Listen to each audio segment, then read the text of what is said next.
চন্দ্রাদিকে last দেখেছিলাম মাস দুয়েক আগে, কলেজ স্ট্রিট চত্বরে, কফি হাউসের ঠিক সামনেই। কাঁধে একটা ঝোলা ব্যাগ, দেখলাম হন্যে হয়ে কি যেন একটা খুঁজে চলেছে।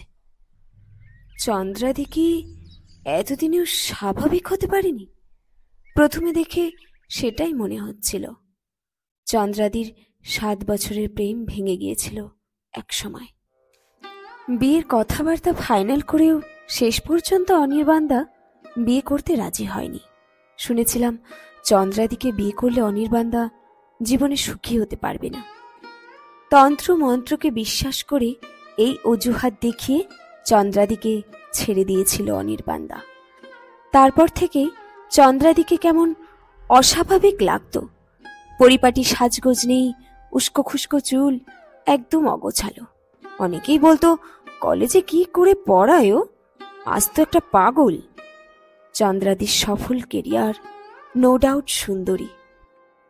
অনির্বাণদার সঙ্গে প্রেম করার সময় চন্দ্রাদিকে দেখতাম কি সুন্দর করে সেজেগুজে থাকতো। খোপায় ফুল দিত, কখনো জুঁই, কখনো কাঠগোলাপ, কপালে থাকতো একটা লাল টিপ, চোখে অদ্ভুত মায়া। বই পড়তে ভালোবাসত বলে প্রায় সময় হাতে বই থাকত। জীবনানন্দের কবিতার বই বেশি দেখতাম। অনির্বাণদা নিজেই বলতো জীবনানন্দের যেমন একজন বনলতা সেন ছিল, তেমনি আমার বনলতা তো চন্দ্রা। 5 বছর পর সেই সদা হাস্যময়ী চন্দ্রাদির সাথে আবার দেখা। তবে সেই হাসিটা এখন আর নেই। চন্দ্রাদি আর বিয়ে করেনি। কলেজ স্ট্রিট চত্বরে দেখতে পেয়ে আমি ডাকলাম, চন্দ্রাদি। পিছন ফিরে তাকিয়ে চন্দ্রাদি বলে উঠল, আরে বিনয় যে, চিনতে পেরেছ? অনেকদিন পর তোমাকে দেখছি, কেমন আছো বলো? আগের মতোই আছি রে। কথাটা বলেই একটু অন্যমনস্ক হয়ে কি যেন একটা খুঁজতে লাগলো। জিজ্ঞেস করলাম, কাউকে খুঁজছো?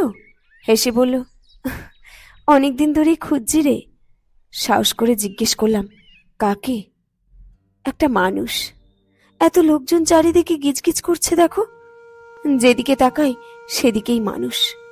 এত মানুষের ভিড়, তবুও মানুষ নেই। কোটি কোটি মানুষ, তবুও নিজের একটা মানুষ নেই। কথাগুলো যেন বুকে গিয়ে বিঁধল। রিলেট করলাম নিজের সাথে। ইরাবতী আমাকে ছেড়ে গেছে, 17 দিন পার করেছি সবে। চন্দ্রাদির গল্পটা ইরাবতী জানত। ইরাবতী শুনে বলেছিল, প্রকৃত ভালোবাসলে কেউ ছেড়ে যায় না। অথচ ইরাবতী আমাকে ছেড়ে গেল। আমি ইরাবতীকে আটকে রাখতে চেয়েছিলাম, থাকলো না। আসলে সত্যি করে সবাই ভালোবাসে না। কথাগুলো ভাবছি। চন্দ্রাদি বলল, এই বিনু, চা খাবি? না বললাম না। মাটির ভারে 2 কাপ চা নিয়ে একটা কাপ আমার হাতে দিয়ে চন্দ্রাদি বলল, কারোর মনের ওপর জোর খাটাতে নেই রে। নিজেকে বড় সস্তা মনে হয়। ভালোবাসলে সে ছেড়ে যাবেই। অনির্বাণ চলে যাওয়ার পর 2-3 মাস আমার ঘরটা জেলখানা মনে হতো। জেলখানা ছেড়ে বের হওয়ার উপায়ও ছিল না। ঠিক যতটা গুটিয়ে নিলে কেন্নকে আর কেউ খোঁজায় না, ততটাই গুটিয়ে নিয়েছিলাম রে।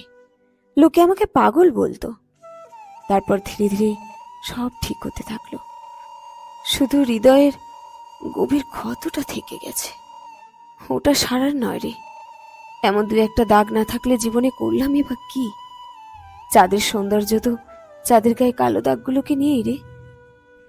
মনে জোর পেলাম চন্দ্রাদির কথায়। বুঝলাম মানুষ প্রেমে পড়লে স্বাভাবিক আচরণ, স্বাভাবিক কথা সব ভুলে যায়। ভীষণ রকম অস্বাভাবিক কথা বলে তখন। বরং সম্পর্কে জড়িয়ে মানুষ অস্বাভাবিক হয়ে যায়। কে বলেছে চন্দ্রাদি পাগল? বিচ্ছেদ আসলে জীবন চেনায়। অস্বাভাবিক আবেগকে দূরে সরিয়ে দিয়ে বাস্তবের চেনা মাটিতে মানুষ তখন এসে দাঁড়ায়। সত্যি তো, হাজার হাজার মানুষ, তবু একটা মানুষ নেই।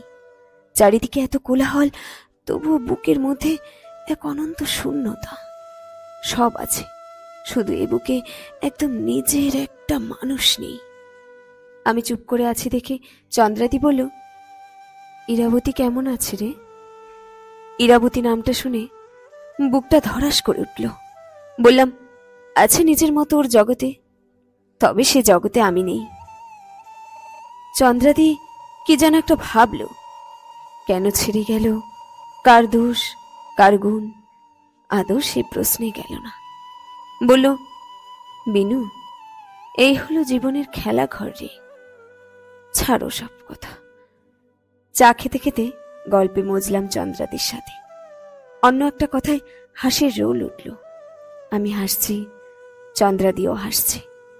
এভাবেই হয়তো হাসতে হয়।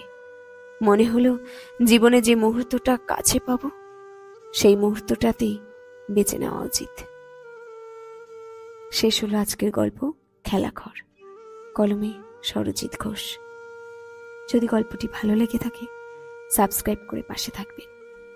আমি চেষ্টা করব এরকম আরো সুন্দর সুন্দর গল্প আপনাদের কাছে উপহার দিতে। ভালো থাকবেন, সুস্থ থাকবেন।